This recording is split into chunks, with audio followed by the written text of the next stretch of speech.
आइए अब एक्सरसाइज 1.1 का प्रश्न 2 से आगे को हल करते हैं। प्रश्न 2 में है निम्नलिखित पूर्णांकों को परिमेय संख्या p/q के रूप में लिखें। परिमेय संख्या p/q के रूप में लिखने का रहा है। तो p/q क्या होता है? जिसे कोई संख्या यदि है, कोई पूर्णांक है, उसे हम p/q के रूप में लिख सकते हैं। तो 9 क्या है? पूर्णांक है, इसे हम p/q के रूप में लिख सकते हैं। 9 को हम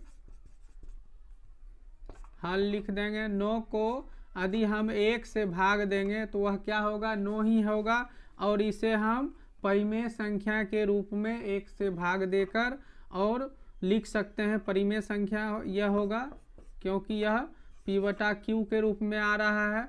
q कभी भी शून्य नहीं होना चाहिए, उसके बाद 1 2 3 कुछ भी संख्या हो जाए लेकिन शून्य नहीं होगा, इसलिए यह 9/1 क्या है? परिमेय संख्या है। इसी तरह से अब इसको भी -13/1 लिखेंगे, यह भी क्या होगा? परिमेय संख्या।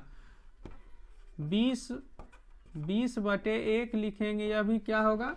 परिमेय संख्या। अब 3 का 1 में है, क्या p/q परिमेय संख्या है?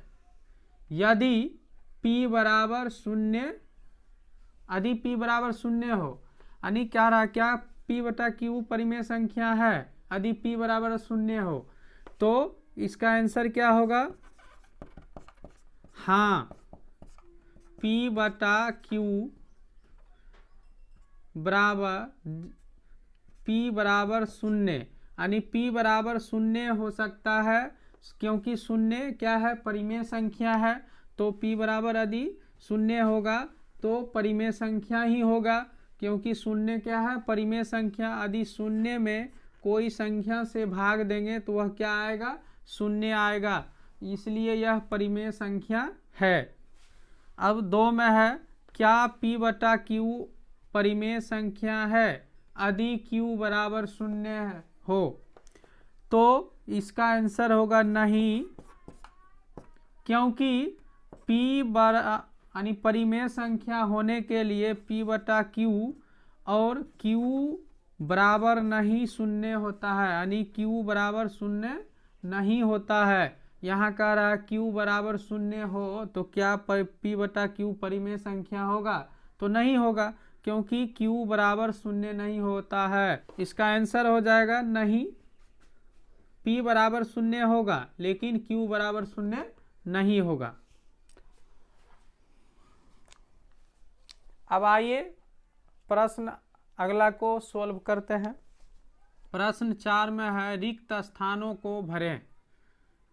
4 का 1, 7/16 को दशमलव रूप में बदलने पर डेश दशमलव होगा। तो इस डेश में क्या है? खाली स्थान में भरना है।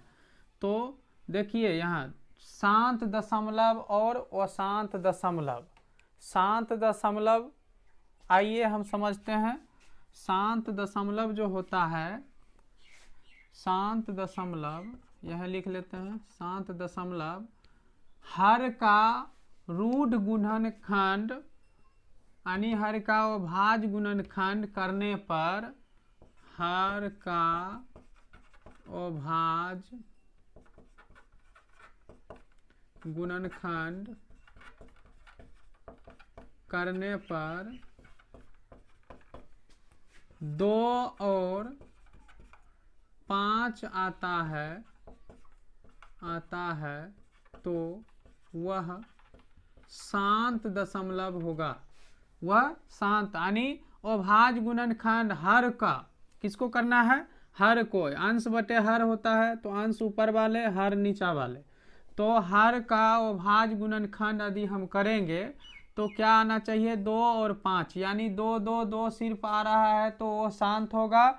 यदि 5 5 5 5 आ रहा है तो वह शांत होगा। यदि 2 और 5 दोनों आ रहा है तब पर भी वह शांत होगा। यदि 2 और 5 भी आ रहा है, उसके अलावा कुछ और अन्य संख्या भी आ रहा है, तो अब वह क्या होगा? वो शांत होगा। 2 और 5 के अलावा यदि कोई अन्य संख्या आता है हर का अभाज्य गुणनखंड करने पर तब वह क्या होगा, वो शांत होगा।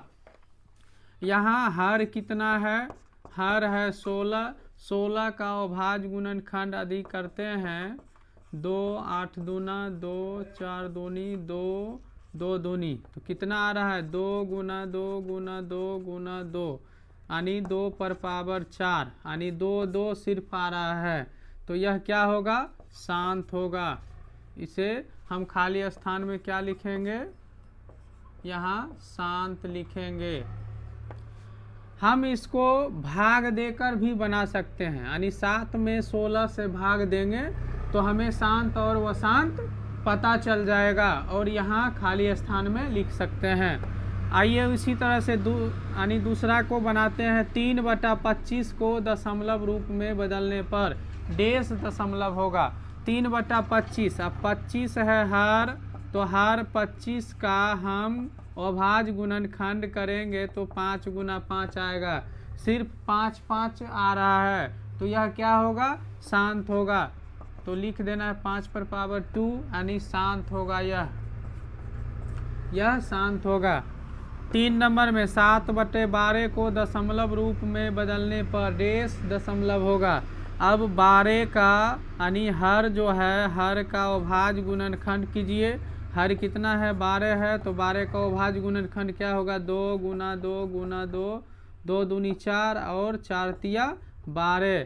तो देखिए यहाँ 2 के अलावा अन्य संख्या 3 भी आ गया, तो यहाँ से ही हमको समझ में आ गया 2 और 5, 2 और 5 आता तो शांत होता, लेकिन 3 संख्या आ गया, हर का अभाज्य गुणनखंड करने पर 3 आ गया, इसलिए यह क्या होगा, वो शांत होगा। यहाँ लिख देना है वो शांत।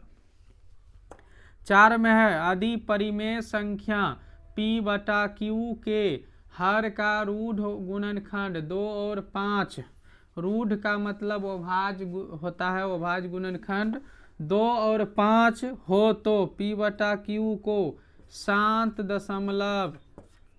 दशमलव रूप में लिखा जा सकता है।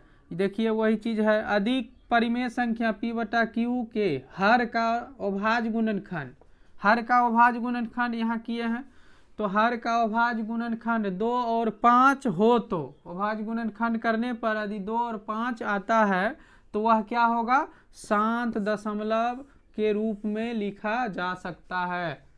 इसी तरह से आगे चलिए बढ़ते हैं।